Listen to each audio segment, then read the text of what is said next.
बहुत ही पावन दिन है। अक्षय तिथि के शुभ अवसर पर आज मां यमुनोत्री के और मां गंगोत्री के कपाट विधिवत रूप से वैदिक मंत्रोच्चार के साथ आज दर्शनार्थियों के लिए, श्रद्धालुओं के लिए और धर्मानुरागियों के लिए खोल दिए गए हैं।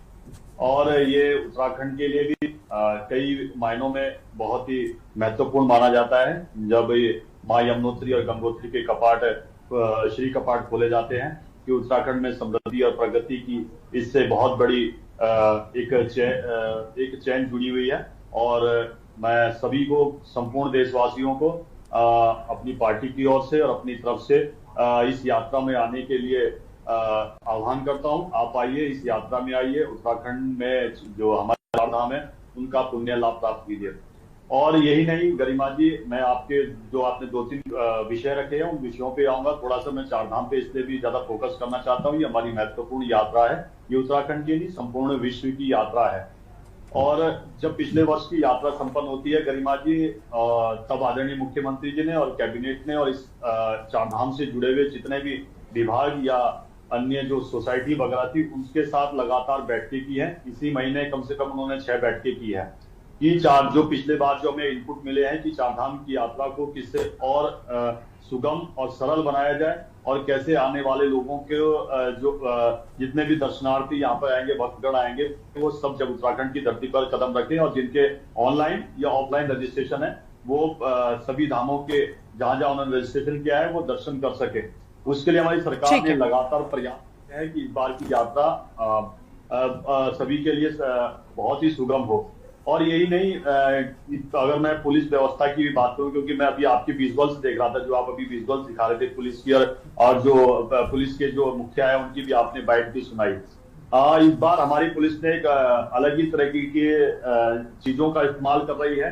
वो इसलिए कर रही है कि पिछली बार और अन्य यात्राओं से जो उनको फीडबैक्स मिले हैं उसके आधार पर उन्होंने निर्णय लिया है। इस बार इन्होंने जो चारधाम की पूरी यात्रा को है उसमें 15 सुपर जोन बनाए हैं और 41 जोन बनाए हैं और 133 सेक्टर बनाए हैं। इसमें ये सख्त रूप से निर्देशित किया गया है सरकार की तरफ से कि 24 घंटे उनकी तैनाती रहेगी और निगरानी रहेगी। और यात्रा में हर समय, चाहे स्वास्थ्य के हो, चाहे जो उसमें जो जुड़े हुए जो कर्मचारी वगैरह है, उनके लिए स्पेशल इस बार गाइडलाइंस बनाई गई है। और यही नहीं, चारधाम की यात्रा में जिस प्रकार का अभी देख भी रहे हैं कि लोगों का जो भाव उमड़ के आ रहा है कि 30 लाख से अधिक रजिस्ट्रेशन हो चुके हैं, और आने वाले समय में ये और बढ़ सकता है जब स्कूलों की छुट्टियां होगी या गर्मियों के समय जब लोग उत्तराखंड आने के लिए और यात्रा में भाग लेने के लिए आते हैं। और उसके लिए हमारी सरकार ने अच्छे प्रबंधन किए हैं, आपको आने वाले समय में दिखेंगे। और मैं जो आपने वनाग्नि का जो प्रश्न भी किया है, मैं इस पिछले 2-3 महीनों में कई बार पहाड़ों की तरफ मैंने रुख किया है। तो इस बार एनडीआरएफ और एसडीआरएफ की टीम ने जिस प्रकार का समन्वय और जिस प्रकार की उन्होंने मॉक ड्रिल करी है, और खास करके इस बार बहुत अच्छे इक्विपमेंट भी वहां पर इस बार लाए गए हैं। तो उन्होंने यात्रा की दृष्टि से भी और वनों को सुरक्षित रखने की दृष्टि से भी हमारी वन पंचायतें हो या वन मित्र हो, उनको किस प्रकार से ट्रेंड करना है कि जब कहीं वनाग्नि का कोई विषय आ जाता है या कहीं पर किसी ये हो जाता है तो उसमें कैसे उसको कैसे रोका जा सके। तो उस दृष्टि से भी और चार धाम की यात्रा की दृष्टि से भी हमारी सरकार ने बहुत अच्छे प्रबंधन किए। आदरणीय मुख्यमंत्री जी आज जब मां यमुनोत्री के श्री कपाट और मां गंगोत्री के, ठीक है, देखिए बहुत अच्छी बात है कपाट खुल। गरिमा जी, पहले तो मैं कांग्रेस के प्रवक्ता का उत्तर दे दूं।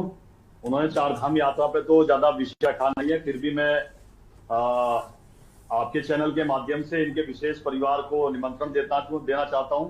आदरणीय सोनिया गांधी हो, राहुल गांधी हो, चाहे प्रियंका गांधी हो, चाहे राव डाडरा, आप भी आइए उत्तराखंड की चार धाम की यात्रा पर पुण्य लाभ प्राप्त कीजिए। वैसे तो इन्होंने बहुत सारी चीजें बोली है, वैसे जो कांग्रेस की जो गतिविधियां रही है वो तो मुझे नहीं लगता है कि आने वाले समय में और अभी से ही उनका आचरण दिखना शुरू हो गया है कि कैसे इस यात्रा को जो यात्रा बड़े सुगम तरीके से आगे होने वाली है उसमें व्यवधान कैसे उत्पन्न किया जाए।